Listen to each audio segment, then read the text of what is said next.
Pouca gente sabe, mas os problemas de coluna são o segundo motivo que mais levam pessoas ao médico. Ficam atrás apenas das dores de cabeça.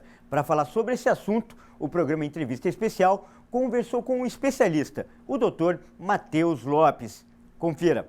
Doutor, nós estamos num momento em que os cuidados com a saúde estão sendo redobrados, principalmente por conta da pandemia. E a todo mês a gente também vê campanhas temáticas de problemas específicos. Só que como jornalista, como quem lê diariamente as notícias, pouco se vê sobre orientações ou campanhas sobre problemas de coluna.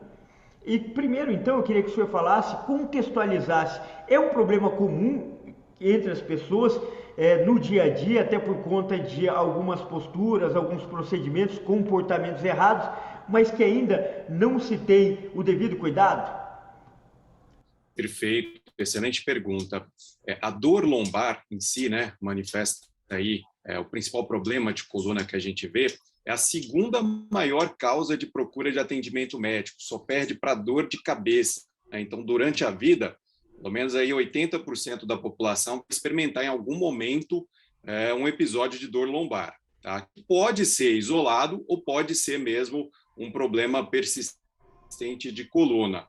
E boa parte dessas dores vão ser devido a problemas mecânico-posturais, que a gente chama. E nisso se inclui, então, os problemas do dia a dia de sobrecarga da coluna, de posturas viciosas ou de lesões na parte física mesmo da coluna, que compreende não só os ossos, né, da coluna, que precisa fazer o movimento da gente sustentar o nosso peso, mas também os ligamentos, a parte do disco intervertebral e a musculatura em volta. Então, desde contusões, né, lesões ligamentares e musculares, até mesmo problemas como hérnias de disco, que é uma das patologias mais comuns de coluna para trazer em si o problema da dor, elas vão acontecer ao longo da vida da maioria das pessoas. O senhor citou um dado importante, é o segundo problema que as pessoas mais se queixam. Baseado nesse dado e nessa repetição, falta ainda campanhas de orientação, até por conta do poder público mesmo, da saúde pública? Bastante, bastante. A gente vê que há uma desinformação no geral da população, principalmente em relação aos fatores que contribuem para gerar esse problema, como, por exemplo, o excesso de peso. Então, quem é que nunca viu aí pessoas, basta sair na rua que a gente vê inúmeras pessoas com sobrepeso, obesidade, né? Tabagismo também afeta bastante o tecido conjuntivo do nosso corpo, né, que faz essa elasticidade, né, no dia a dia. Então, fatores como o sedentarismo. Então, há um estímulo das autoridades públicas para a prática de exercício, basta a gente ver as Olimpíadas aí e ver a dificuldade que se tem de praticar atividade física aqui no Brasil, isso de um nível profissional, se imagina, então, em um nível amador, até mesmo de saúde pública, né? Então, medidas de incentivo, de controle de peso, de medidas laborais que a gente tem no trabalho de, por exemplo, a cadeira que o funcionário senta, a forma que ele vai fazer aquela atividade ali, extenuante muitas vezes, ou repetitiva.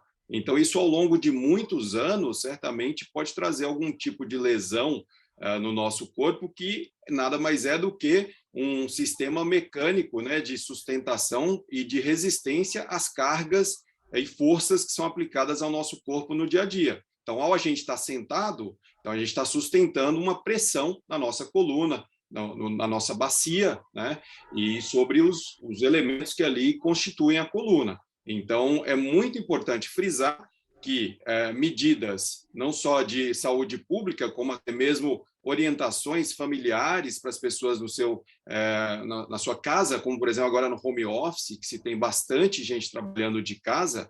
Então, é muito importante a gente ter uma estrutura, né, física, ambiental, que favoreça a não ter lesões, por exemplo, na coluna e a não ter lesões musculares que limitem a prática, por exemplo, de uma atividade física saudável.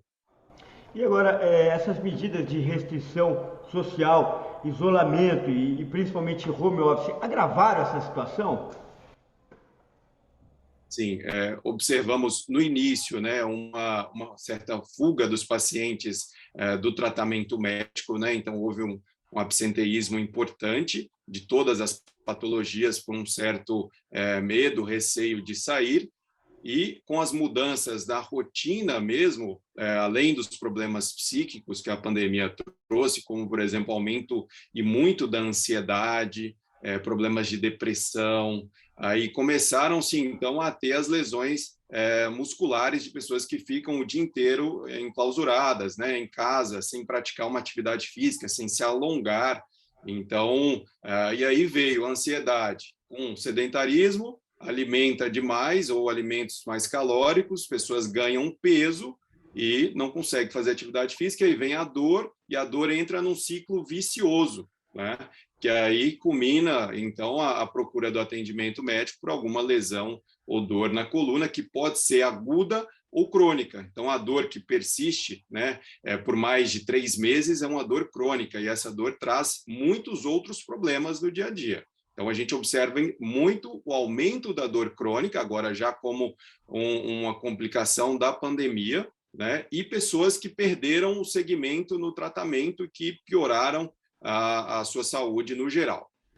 Agora, a título de alerta, então, aproveitando esse gancho que o senhor deu, o quão grave pode chegar uma situação em causas extremas, até para as pessoas, né, se conscientizarem e ficarem atentas ao perigo, aos riscos que um problema na coluna pode trazer para a vida dela. O quão grave pode ser, o quão um problema na coluna pode comprometer a vida de uma pessoa. Precisamos ter consciência, né, de que a coluna nos dá a liberdade de ir e vir, da gente ficar de pé, a gente andar, correr, praticar atividade física e viver com qualidade de vida sem dor. Então, uma vez que a lesão na coluna pode, por exemplo, incapacitar a pessoa de mexer uma perna, quando pega, por exemplo, a coluna lombar, pode também, se pegar a coluna cervical, afetar o movimento da mão ou do braço. Então, lesões, principalmente por hérnias que causam, por exemplo, uma síndrome de caldequina, podem levar a pessoa até mesmo ficar paraplégica, cadeira de rodas, sem controlar os esfíncteres, né? E só que, felizmente, essa não é a lesão mais comum, mas pode acontecer em algumas circunstâncias mais extremas, ou até mesmo lesões, fraturas na coluna. Então, por exemplo, uma fratura é muito incapacitante, e ela é mais comum em pacientes idosos que têm osteoporose. Então, os idosos foram os que mais sofreram nessa pandemia. Então, a baixa exposição à luz solar, a carência de vitamina D, de cálcio e a falta de atividade física aumenta o risco de fraturas. Então, um simples tropeço em casa em um paciente idoso pode fraturar o fêmur ou a coluna, e isso em 40% das vezes levar ao óbito.